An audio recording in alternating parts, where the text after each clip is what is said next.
ಕೊತ್ತಂಬರಿ ವಡೆ ಮಾಡೋಕ್ಕೆ ಒಂದು ಬೌಲ್ ಕೊತ್ತಂಬರಿ ಕ್ಲೀನ್ ಮಾಡಿ ತೊಳೆದಿರೋ ಅಂಥ ಕೊತ್ತಂಬರಿ, ಹಾಫ್ ಬೌಲು ಹುರಿದು ಪುಡಿ ಮಾಡಿರೋ ಅಂಥ ಕಡಲೆ ಬೀಜ, 4 ಟೇಬಲ್ ಸ್ಪೂನು ಕಡಲೆ ಹಿಟ್ಟು,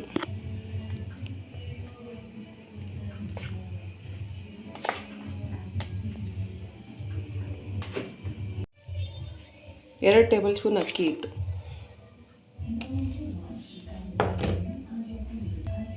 2 ಹಸಿಮೆಣಸಿನ್ಕಾಯಿ, 1 ಟೇಬಲ್ ಸ್ಪೂನ್ ಶುಂಠಿ ಬೆಳ್ಳುಳ್ಳಿ ಜೀರಿಗೆ ನಾನಿಲ್ಲಿ ಸ್ಮ್ಯಾಶ್ ಮಾಡಿ ಯೂಸ್ ಮಾಡ್ತಾಯಿದ್ದೀನಿ. ನೀವು ಬೇಕಂತಂದರೆ ಹಸಿಮೆಣಸಿನ್ಕಾಯಿ ಶುಂಠಿ ಮತ್ತು ಬೆಳ್ಳುಳ್ಳಿನ ಪೇಸ್ಟ್ ಮಾಡಿ ಕೂಡ ಯೂಸ್ ಮಾಡ್ಬೋದು. 1 ಟೇಬಲ್ ಸ್ಪೂನ್ ಜೀರಿಗೆ ಬದಲು ಜೀರಿಗೆ ಪುಡಿ ಕೂಡ ಯೂಸ್ ಮಾಡ್ಬೋದು. 3/4 table spoon garam masala, 1 table spoon ಖಾರದ ಪುಡಿ, 1/4 ಟೇಬಲ್ ಸ್ಪೂನ್ ಅರಿಶಿನ, ರುಚಿಗೆ ತಕ್ಕಷ್ಟು ಉಪ್ಪು,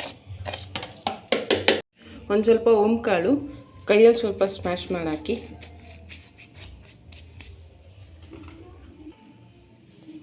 ಸ್ವಲ್ಪ ಇಂಗು ಹಾಕಿ ಮಿಕ್ಸ್ ಮಾಡ್ಕೊಳ್ಳಿ ನೀಟಾಗಿ. ಬೇಕಂತಂದರೆ ಸ್ವಲ್ಪ ಸೋಡಾ ಪುಡಿ ಕೂಡ ಯೂಸ್ ಮಾಡ್ಬೋದು, ನಾನಿಲ್ಲಿ ಯೂಸ್ ಮಾಡ್ತಾಯಿಲ್ಲ, ಆಪ್ಷನ್. ಕಡಲೆ ಹಿಟ್ಟು ಕಮ್ಮಿ ಅನ್ನಿಸ್ತು ಅಂತಂದರೆ ಇನ್ನೊಂದು 2 ಸ್ಪೂನ್ ಹಾಕ್ಕೊಳ್ಳಿ.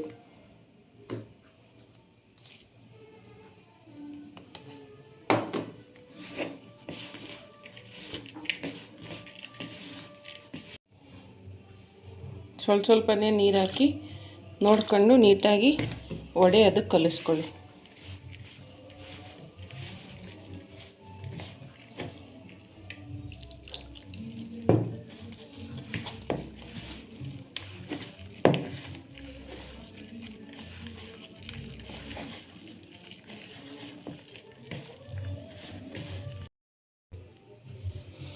ವಡೆ ಅದಕ್ಕೆ ಸ್ವಲ್ಪ ಕಲಿಸ್ಕೊಂಡು ನಾನಿಲ್ಲಿ ಸ್ವಲ್ಪ ತೆಗೆದಿಟ್ಕೊಂಡಿದ್ದೀನಿ. ಉಳಿದಿರೋ ಅಂಥ ಕಲಸಿರೋ ಕೊತ್ತಂಬರಿಗೆ ಇನ್ನೊಂದು 1/4 ಸ್ಪೂನಷ್ಟು ಕಡಲೆ ಹಿಟ್ಟು,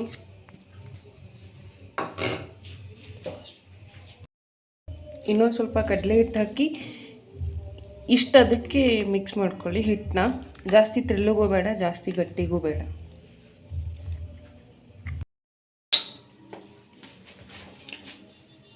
ಹಿಟ್ಟು ಕೊತ್ತಂಬರಿ ಎಲ್ಲ ಕಲ್ಸೋಕ್ಕೆ ಮುಂಚೆ ಒಂದು ಸ್ವಲ್ಪ ನೀರು ಬಾಯ್ಲ್ ಆಗೋಕ್ಕೆ ಇಡೋಣ.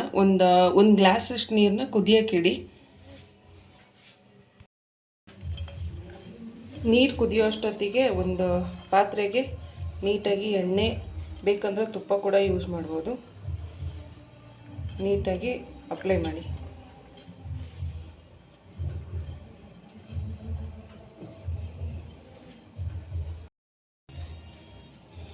ಎಣ್ಣೆ ಅಪ್ಲೈ ಮಾಡಿರೋಂಥ ಪಾತ್ರೆಗೆ ಈಗ ಕಲಿಸ್ಕೊಂಡಿರೋಂಥ ಹಿಟ್ಟನ್ನ ಹಾಕೋಣ.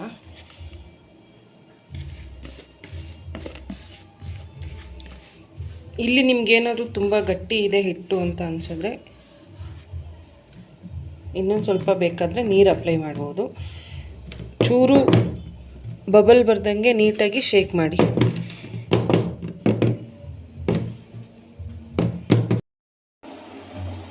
ನೀರು ಕುದೀತಾ ಇದೆ. ಇವಾಗ ಪಾತ್ರೆ ಒಳಗೆ ಹಾಕಿರೋಂಥ ಹಿಟ್ಟನ್ನ ಇದರಲ್ಲಿಟ್ಟು ಮೀಡಿಯಮ್ ಫ್ಲೇಮಲ್ಲಿ 15ರಿಂದ 20 ನಿಮಿಷ ಬೇಯಿಸೋಣ.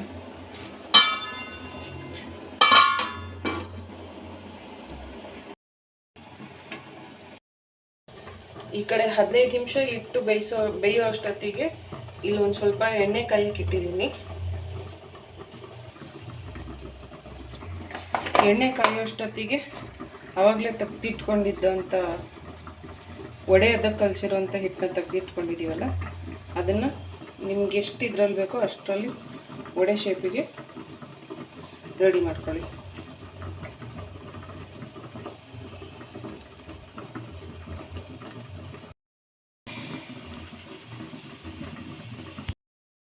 ಎಣ್ಣೆ ಕಾಯ್ದಿದೆ,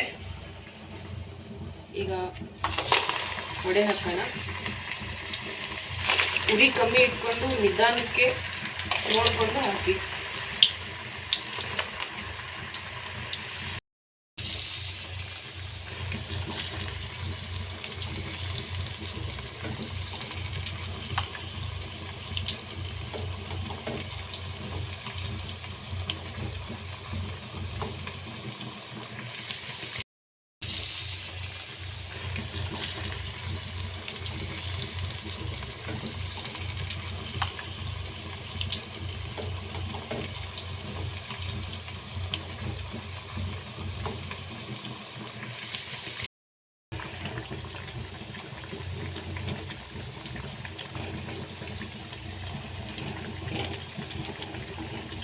ನೋಡಿಕೊಂಡು ಅವಾಗವಾಗ ತಿರುವಾಕಿ.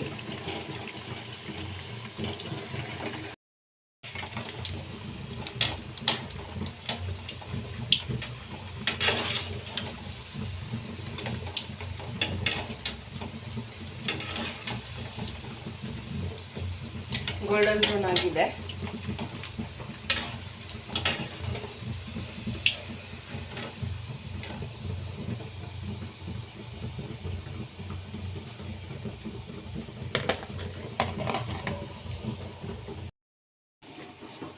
ಇಪ್ಪತ್ತು ನಿಮಿಷ ಆಗಿದೆ. ಗ್ಯಾಸ್ ಆಫ್ ಮಾಡಿದ್ದೀನಿ. ಗ್ಯಾಸ್ ಆಫ್ ಮಾಡಿ ನೋಡಿ, ಒಂದು ಸ್ಟಿಕ್ ಚುಚ್ಚಿ ನೋಡಿ. ಅಂಟ್ಕೊಂಡಿಲ್ಲ ಅಂತಂದರೆ ಬೆಂದಿದೆ ಅಂತ ಅರ್ಥ.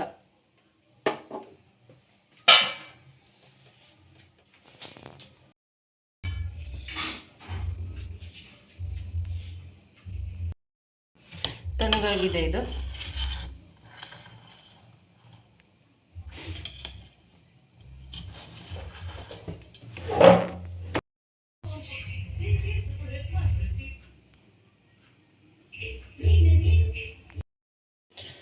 ಪಾನ್ಗೆ ಸ್ವಲ್ಪ ಎಣ್ಣೆ ಹಾಕ್ಕೊಳ್ಳಿ.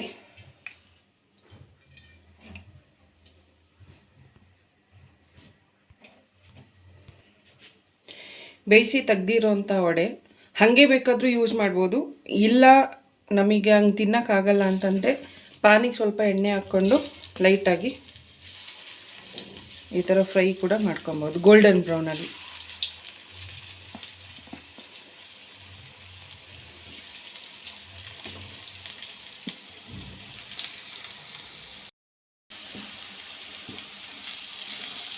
ಒಂದು ಸೈಡ್ ಗೋಲ್ಡನ್ ಬ್ರೌನ್ ಆಗಿದೆ.